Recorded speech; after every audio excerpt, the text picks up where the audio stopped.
আসসালামু আলাইকুম। বাংলাদেশ সেনাবাহিনীতে নতুন 2টি সার্কুলার প্রকাশিত হয়েছে। তো আজকের ভিডিওর মাধ্যমে আমরা 2টি সার্কুলারই দেখে নেওয়ার চেষ্টা করব।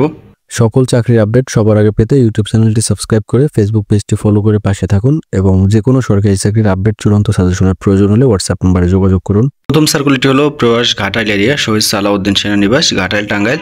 তো এখানে মূলত যে সকল পদে নিয়োগ করা হবে, যেমন জুনিয়র শিক্ষক নিয়োগ করা হবে 3 জন। এক্ষেত্রে মূলত আপনাদের স্নাতক পাস হতে হবে, বয়স সর্বোচ্চ 32 বছর, বেতন দেওয়া হবে 11তম গ্রেডে।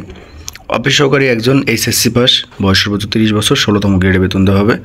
এরপর হচ্ছে শিক্ষা সহায়ক মহিলা নিয়োগ করা হবে 2 জন, 8ম শ্রেণী পাস হলে আবেদন করতে পারবেন, বয়স সর্বোচ্চ 30 বছর, 20তম গ্রেডে বেতন দেওয়া হবে। তো আপনাদের আবেদনপত্রের সাথে মূলত সকল কাগজপত্র সংযুক্ত করে 27 নভেম্বর 2025 তারিখের মধ্যে সরাসরি অথবা পোস্ট অফিসের মাধ্যমে আবেদনপত্র জমা দিতে হবে। পরবর্তীতে মোবাইল ফোনে SMS এর মাধ্যমে মূলত আপনাদের পরীক্ষার সময়সূচি জানিয়ে দেবে এবং পরীক্ষা হবে মূলত প্রয়াস ঘাটাইল এরিয়া শহীদ সালাউদ্দিন সেনানিবাস ঘাটাইল টাঙ্গাইল। তো এরপরে আমরা দ্বিতীয় সার্কুলারটি দেখব। দ্বিতীয় সার্কুলারটি হলো ইস্পাহানি পাবলিক স্কুল ও কলেজ কুমিল্লা সেনানিবাস। তো এখানে মূলত যে সকল পদে নিয়োগ করা হবে, যেমন 1 নম্বর পদটি হচ্ছে প্রভাষক, পদার্থবিজ্ঞান, রসায়ন এবং যুক্তিবিদ্যা। এটার ক্ষেত্রে স্নাতক পাস হতে হবে, বেতন দেওয়া হবে 9ম গ্রেডে। এবং আইসিটি নিয়োগ করবে চুক্তিভিত্তিক একজন, এটার ক্ষেত্রে সংশ্লিষ্ট বিষয়ে 4 বছর মেয়াদী স্নাতক ডিগ্রিধারী হতে হবে, বেতন দেওয়া হবে সর্বসাকুল্যে 22,000 টাকা। সহকারী শিক্ষক নিয়োগ করবে বাংলা, ইংরেজি এবং ইসলাম শিক্ষা। তো এই পদগুলোর ক্ষেত্রে আপনাদের স্নাতক পাস হতে হবে, বেতন দেওয়া হবে 10ম গ্রেডে। এরপরে হচ্ছে প্রশিক্ষক ক্রীড়া ও শারীরিক শিক্ষা, মূলত এটার ক্ষেত্রে চুক্তিভিত্তিক।